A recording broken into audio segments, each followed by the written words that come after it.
Umphakathi waseSandringham eGoli namanje awuvali umlomo.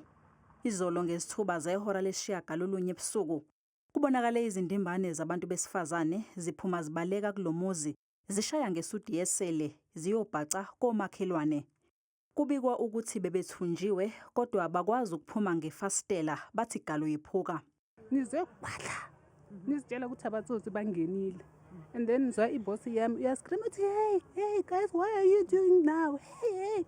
Nami senithukile niyathuthumela lapha eroomini nisaba ukuphuma. And then manibona ukuthi umlungu sewukhona lapha eduzana manithi niyaphuma. Abantu abaphuma ngewindow.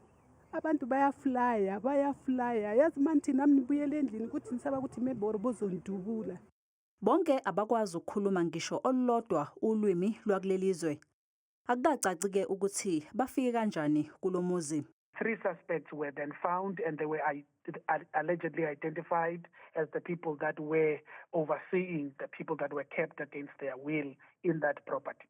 Kuhlengwe abesifazane abangama-26 kanti kunembiko ethi bangama-60 sebebonke abantu besifazane abebethunjiwe kule ndlu. We found 26 here, but we were told there have been 64 people in the house at one time before they started running away from the house.